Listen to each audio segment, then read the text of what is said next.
नमस्कार, मी आबा माळकर. आपण पाहतात लक्षवेध. गाववाल्यानो, काकांची सद्दी संपलेली असा आणि पुतण्यांचा राज्य इलेला असा. राज्याच्या राजकारणात, देशाच्या राजकारणात आपण ताच बघतो की काका आता संपले आणि पुतणे शिरजोर झालेले असत. मंडळी, राष्ट्रवादी काँग्रेस कोणाची याबाबत निवडणूक आयोगाने निकाल दिला आणि राष्ट्रवादी काँग्रेस ही अजित पवारांची असं स्पष्ट केलं. आज विधानसभा अध्यक्ष राहुल नार्वेकर यांनी राष्ट्रवादीच्या आमदारांबाबत निकाल दिला आणि हा निकाल देताना राष्ट्रवादी काँग्रेस ही अजित पवारांचीच असल्याचं स्पष्ट केलं. आणि त्यामुळे या लढाईत काका म्हणजे शरद पवार हे हरलेले आहेत, तर अजित पवार हे जिंकलेले आहेत. अध्यक्ष पदाबाबत आपण काहीही निर्णय देऊ शकत नाही आणि त्यामुळे विधिमंडळ पक्षात बहुमत कोणाचं हा एकच निकष शिल्लक राहतो आणि त्यानुसार सगळ्यात जास्त आमदार हे अजित पवारांचे आहेत, त्यांच्या गटाचे आहेत. आणि त्यामुळे राष्ट्रवादी काँग्रेस ही अजित पवारांची आहे, असं विधानसभा अध्यक्ष राहुल नार्वेकर यांनी स्पष्ट केलं. आणि राहुल नार्वेकर यांनी निवडणूक आयोगाने दिलेल्या निकालावर शिक्कामोर्तब केलं. हा निकाल देताना राहुल नार्वेकर म्हणाले, मी माझे मत मांडण्यास सुरुवात करत आहे.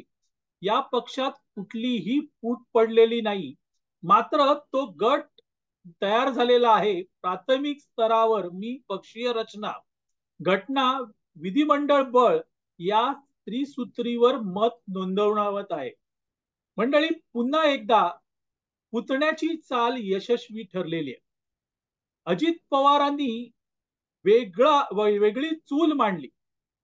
त्यांनी पक्ष सोडला नाही. त्यांच्या बरोबर जे 41 आमदार आले, अजित पवारांसह 41 आमदार, त्यांनी वेगळा पक्ष काढलेला नाही.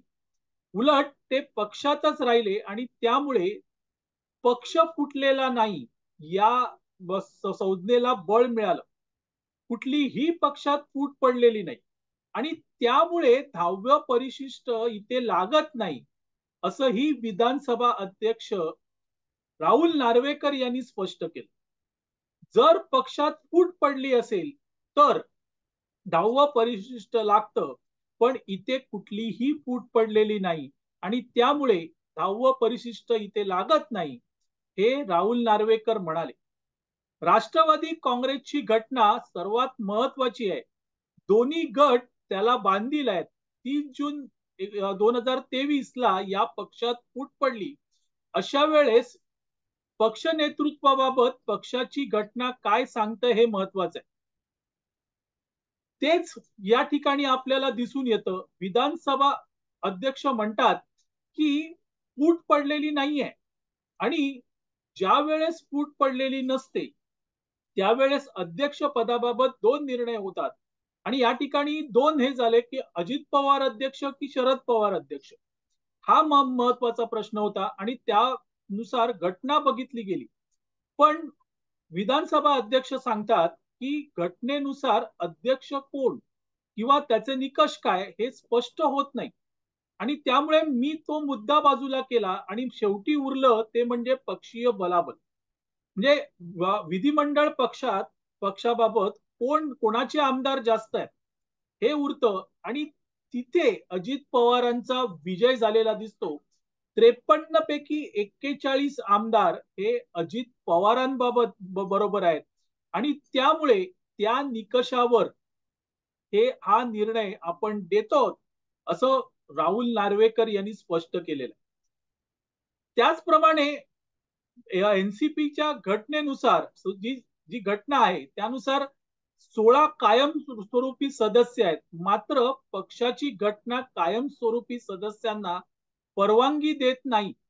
नेतृत्व रचना, पक्षीय घटना, विधिमंडळ बळ पाहून पक्ष कुणाचा हे ठरवावं लागेल आणि यामध्ये पक्षीय घटना आणि नेतृत्व रचनेत सुस्पष्टता नाही, हे अध्यक्षांनी स्पष्ट केलं आणि त्यामुळे आपल्याला त्यातून काही सांगता येत नाही, हे राहुल नार्वेकर म्हणाले. आणि मग उरतं काय, तर विधिमंडळ पक्षात कोणाचं बलाबल जास्त आहे आणि ते बलाबल अर्थातच अजित पवारांचं जास्त आहे आणि त्यावरून हा निर्णय दिला गेलेला आहे.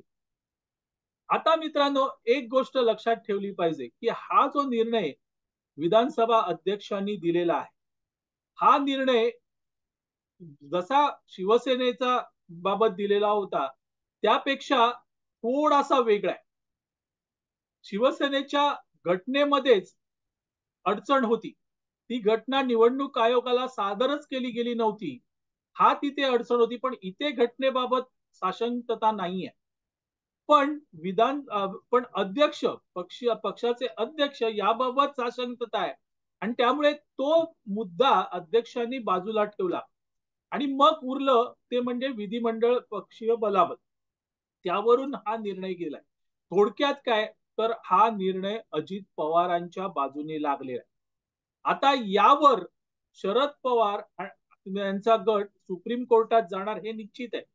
ते त्यांनी अगोदरच स्पष्ट केलेलं होतं आणि त्यानुसार ते सुप्रीम कोर्टात जातील.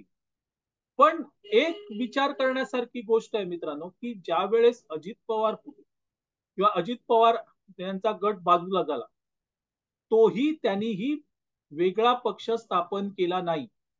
त्यांनी केवळ आणि केवळ पक्षावर दावा केला आणि तो दावा विधिमंडळ पक्षातील आमदारांच्या बलाबलावरून केलेला गेला आणि तोच मुद्दा इथे उपयुक्त ठरलेला आहे. अजून याबाबत वाचन सुरू आहे, म्हणजे मी जेव्हा हा व्हिडिओ करतो वाचन सुरू आहे, पण निकाल जो आलेला आहे तो तुमच्या समोर मांडावा म्हणून हा छोटासा व्हिडिओ केला. आपल्याला तो आवडला, लाईक करा, शेअर करा, लक्षवेधला सबस्क्राईब करा. धन्यवाद.